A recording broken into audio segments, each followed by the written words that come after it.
is not in technology. I barely know how to survive with a smartphone. Okay. So, I'm going to tell you right now you should stop doing that. Stop doing what? That. Why? Did it not work? No, you should, it's fine. Oh.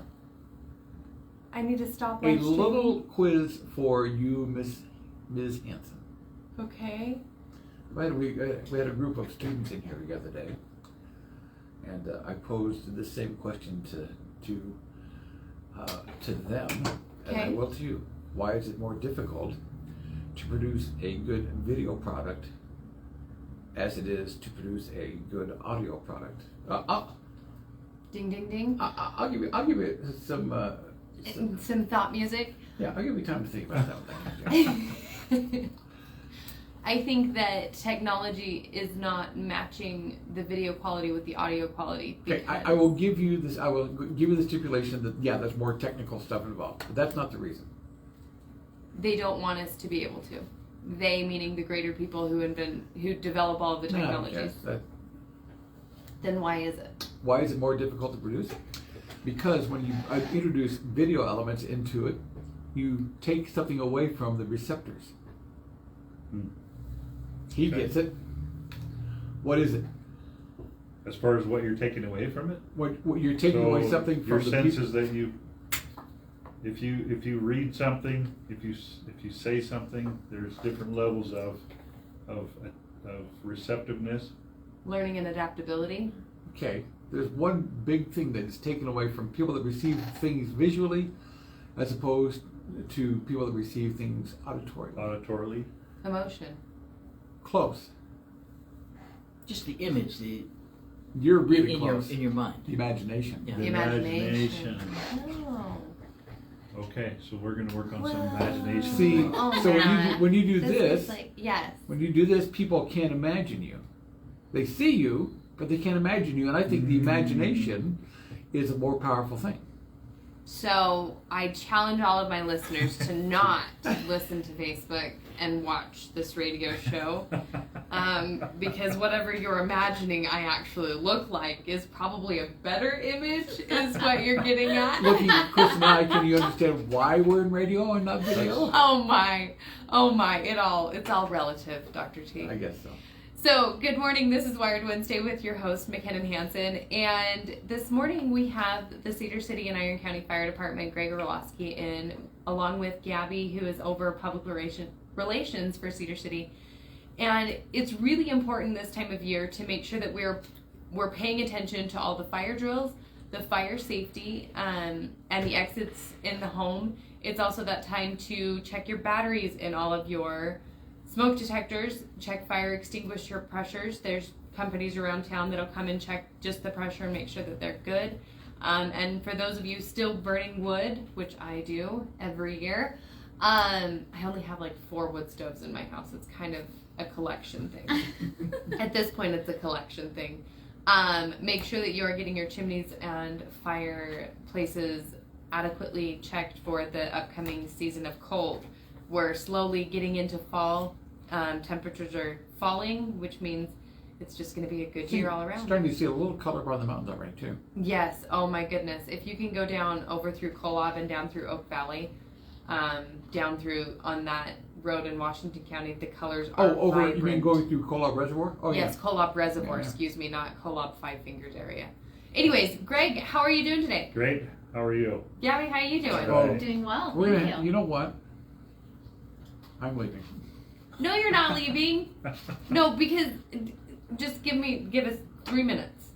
Well, no, I know, but both of them need to get closer to the microphone. Well, Gabbie said she didn't want to talk so much, Gabbie's but we gonna want to do- make sure everybody knows Highlight about Greg. Gabbie. Yeah, Gabbie's going to do a brief introduction of her position at the city Okay. and what she's doing for us. Yeah, I need to talk to you actually too. Okay. Young lady, you got a tongue lashing. Oh no, Uh-oh. we have a bone to pick apparently with Oh, Dr. T. Uh-oh. And he just met you, honey. What did you do? I Been know. here for 5 minutes. Right. I need the imagination back. Yeah. Right? Oh, we'll give it to you. So Gabbie, tell us about you. Tell us why your role within the city is so vital. And get really close. See how close I Okay, am. yes. There you go. So, hello everyone, my name's Gabbie Costello, and I do public relations and general communications for the city. It's a newly created position here in Cedar City, so I'm really excited about it. And my main job is to just be that middle woman in between the city and our community, and what information I can get out to them, and what information I can take back from the community to our city council, our mayor, and our staff there. So yeah, I'm really excited, and I help our fire department. I work closely with Greg, and I help our police department as well, and just, you know, getting that communication out. And we really just want to start highlighting our awesome fire department more, because surprisingly, firefighters don't like to, you know, go be in the spotlight. They're just in the background and saving people's lives and homes, and we kind of want to just showcase that more and get their message out more, which is really important. So that's why I'm here today with Greg, so he let me come introduce myself and hang out with him for the days. We filmed some PSAs and just get the message out, because Fire Prevention Week is coming, and so that's Greg's main message today that I'm here to help with. Fantastic. So, Greg, go ahead and grab the mic, pull it toward you, 2 to 3 inches away. Perfect. So, Great with Fire lead-in. Safety Week coming up, what dates are we looking at? And really kind of walk us through the EDITH program. Perfect. So what we're looking at this year is October 9th through the 15th is Fire Prevention Week for the NFPA. It's actually the 100th anniversary of this activity. So this year's theme is Fire Won't Wait, Plan Your Escape. And we have an acronym that we use that we're going to have in the PSA today is EDITH, E-D-I-T-H, Exit Drills in the Home. And that's part of this evolution, is getting set up to understand how that works and being able to set this up and do this not only at the school level, which the kids are used to, but doing it in your home as well. So let me lead into that, and I'll tell you that the actual source for this is the nfp.org, and this will be on the Cedar City's webpage, cedarcity.org/fire. So first, what we want to talk about is just laying down some of the basics. So want to make sure that you've got working smoke detectors in your home. So there should be one in each bedroom in the hallway, at least one in the living areas on each floor. Okay, so the one in the kitchen needs to go. Kitchen needs to go. Good, because I've hated burning the bacon. Yes, Dr. T, I burn bacon every How- other time. How dare you? I know. Okay, so I can get rid of that one. One in the bedroom. Move that one. Move that and- into your living area. Perfect. And Yes. the living area. I don't want to ever those words escape your lips again. I won't. I'm ashamed to say that. So the other part of that is making sure that your batteries are replaced yearly if you don't have a 10-year battery. So if you've got the 10-year batteries, what I suggest is putting a date on the outside of the detector that you could read readily when you put it in, or when it needs to be replaced. So know those two items. Some of the new detectors even have a little tab that you could write on. It's pretty handy. So second, you want to make sure that you have a means of egress in the home. So whether you have a window that you're going to use as an egress in the basements, if you've got window wells, the current code states that you've got to have a ladder there or some means to get out. A lot of the newer designs have built-in ladders. So if you don't have that and you've got children, make sure that they can get out. If you've got a step stool or the ladder, that's excellent. So for second story windows for bedrooms, you might consider the purchase of an escape ladder system. They're all over the internet. Check those out. There's a couple different designs. There's some that are actually built into the wall, into the home, and it's got a cover plate. All you do is take the cover plate off, roll the thing out the window, and you're set. So consider those two options. The advancement in technology and just building and making sure that fire safety is a part of the home structurally is Yes. incredible. So some folks may not want to have a little ladder sitting at the window. So that other option is it's built into the wall. Now, a quandary just hit me. How many kids do you think actually sneak out With their ladders? with their ladders? I know one who would have. Well, you know, it's just a curious thought crossed my mind. Yes. And it depends. If you could egress out onto a roof line and from the window, and then you could get down off the roof from there, that's a safe bet as well. So it might not be a complete second story drop. So when we teach the kids, when they come to the Life Safety House every year, that's one of the things we teach. If you had to, you could escape out a second story window And you could hang there for a minute and drop if you needed to. Worst case, you've got a broken arm or broken leg, but you're still alive. You don't want to stay in the room full of smoke, that's for sure. What about a tree you can jump onto? If you get into a tree from the roof, that's... No, I'm serious. Yeah, absolutely. We If there's actually, a tree close enough, we yeah. actually watched our cat and we go, oh, that could be a way out. Yeah. That's I feel a like good you're bringing suggestion. Dennis the Menace into this. I think Dennis the Menace is actually in the room sitting across from me right now. Well, you know. Okay, so the next level of importance is establishing that escape route and make sure everyone's familiar with it. So the first thing to do is identify the exits that we talked about. So windows, doors, those are two methods. And then clear escape routes, making sure that you've got a clear egress that's not blocked. When you walk through your plan, check the doors and windows. They could be open easily.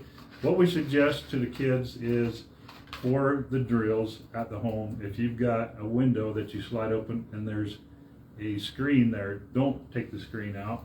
Just go through the process of doing it, but understand how to take it out. A lot of times when you take screens in and out often enough, they become damaged. So don't add that problem to your household. So make sure you know how to get it out though, if it does become an issue. Also in that where you've got the households with children, consider drawing the floor plan of your home and making sure that they understand which way they're going to use to get out. In addition to that, making sure that they understand there's more than one way in some cases, windows and doors obviously. If there's infants, older adults, or other family members with mobility limitations, make sure that someone is assigned to assist them. Don't just assume that they're going to get out on their own. So have a family member that will help them as well. Choose an outside meeting place. This is probably the most important part of this process. A landscape landmark, and I'm talking about the tree that Dr. T mentioned, a light post out front, mailbox, a safe distance from your home. Make it a safe distance away towards the front yard. What would that be? At least 20 or 30 feet. Okay. I mean, if the fire's intense enough, you're going to be across the street in that case. But try to get away and try to be in an area that you can be seen, because that's one of the main things is we want to make sure that when we get there, we're going to be able to talk to somebody about what's going on. And make sure that meeting place is located and noted on the escape plan as well, so everybody's aware of that.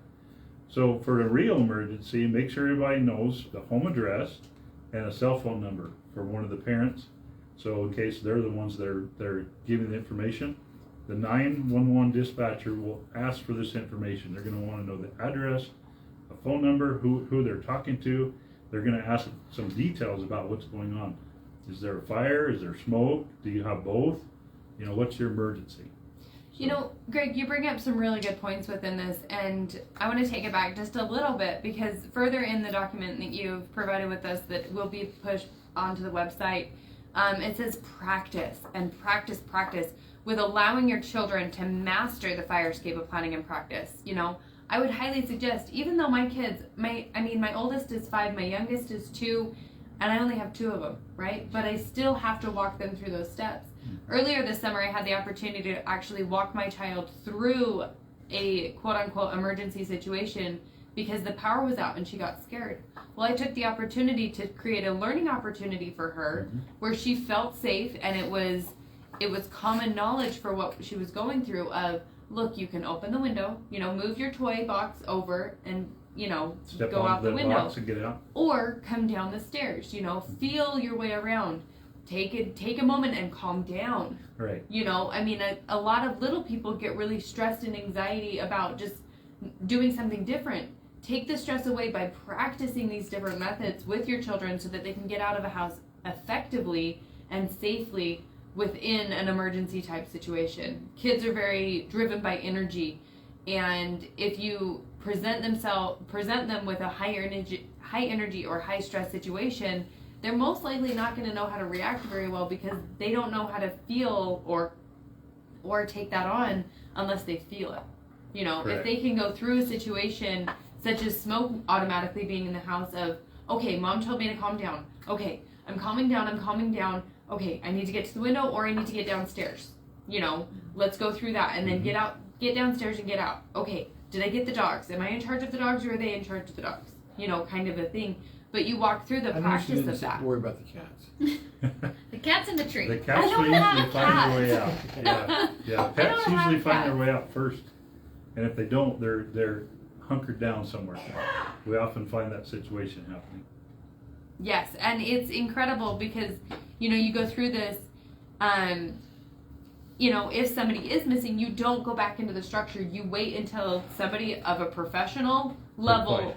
you know, within the fire safety, you know, community, whether that's an officer because we just saw smoke and there wasn't, you know, a fire, or if that's a fire department, the fire department actually responding, you don't go back into the house researching for people and or things that aren't at the safety place yet. Absolutely. So that brings us to some of our most important information. So one of the things we've found over the years is that closed doors have a tremendous effect on fire. So they have an actual prop, and we'll try to find the YouTube link and put it onto our website. Side-by-side fires, door closed, door open, tremendous amount of difference for the fire exposure So which is the better way? and the fire extension. Closed doors. Closed doors. Absolutely. My house is hopeless. Yeah, but that was what I think. I'm one of those guys that turns off lights, closes doors. Except here. Oh. Except here, you leave the lights on all the time here. Okay. So Well, definitely fire close doors. safety, So as you leave the home, close the doors. We find that it's going to be more effective. Some of the new fire techniques that we're teaching actually talk about closing doors as you enter even the structure, closing the doors behind you, leaving room for the hose extending and things of that nature. So So- it brings that fire way, way down. Are you also talking about situations, and you know we're empty nesters now, so rooms that our kids used to be in, we actually leave those doors closed now. Yes. In fact, we usually do that. Actually, our bedroom door is open most of the time. We should So the probably check that. NFPA, thanks for mentioning that, the NFPA recommends that also while you're sleeping to close the door. So in case there is a Close fire, before you doze. close before you doze. See, she That's knows. the thing. That's it. So that's one way, that's the moniker to remember it. And so we don't actually, and the weird thing is, and Chris knows this, we don't actually sleep in our bedroom anymore. Okay. We just can't. We had some medical procedures, and going to bed actually hurts, so we just stay on our chairs all day. Okay. Well, and Fair you enough. go through all of that too, because how do you get from one place to the other? You know, is it cleared? Is the path cleared? Are Yeah. toys picked up? Are the Legos? Lord forbid the Legos. Bare feet in Legos. I'm just Not a saying, fun thing. no. Luckily, when I was a kid, I quilted enough to know to pick up little things because the tacks and feet are even worse than Legos. Yes. But that's a whole nother tangent. But you go through this process with your family, and you go through this process with your spouse or whoever you're living with, in making sure that your house is fire ready in the event of an emergency. You can get in and out. So in the last 2 minutes, Greg, how do we get a hold of you? What's going on? How many schools are going to come to the safety house? So that is in next year in April. We'll have all the second graders from Iron County come out and come to the station, go through the life safety house, which part of this is that EDITH plan that we talk about. But what we'll do is we'll put some of this information on our website. If you've got any questions, feel free to call the fire station, 435-586-2964. We'll post that as well on the page. I think it's already on there for contact information. And that is in a non-emergency situation. This is Correct. Q&A, guys. Yeah, absolutely. If you do have an emergency, obviously don't hesitate and call 911. So one of the most important also aspects is that you had mentioned earlier is once you get out of the home, stay out. Do not let anybody else go back in the house. If there is somebody there, make sure that we know maybe the last place that person could have been, and the fire department will be there for that reason. So that's one of the main processes of getting out and staying out. Greg, thank you so much for joining us, and Gabbie, you as well. It has been an honor, and I love having the fire department on quarterly. It seems like making sure that we're going through the very important information, you know, that you guys have to offer this community and surrounding areas.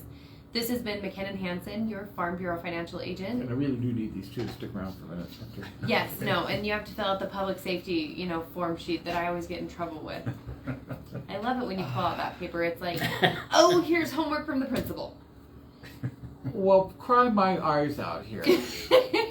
Usually we're just talking about stuff, but this is actually good It's stuff. valuable stuff. right? But I mean, it's more important Gabby and I stuff. still have It's to the have it. process of running the radio station. Yes, exactly. Anyway, thank you for I'm sorry, joining did us. you just put the word brain and radio station in the same sentence? Those two are mutually exclusive. Maybe. This has been Wired Wednesday with McKenna Hansen, focusing on the fire department today. Thank you so much for joining us. I am your local Farm Bureau financial agent, 435-592-2021 for all your insurance needs. And one last time, we're going to check what's happening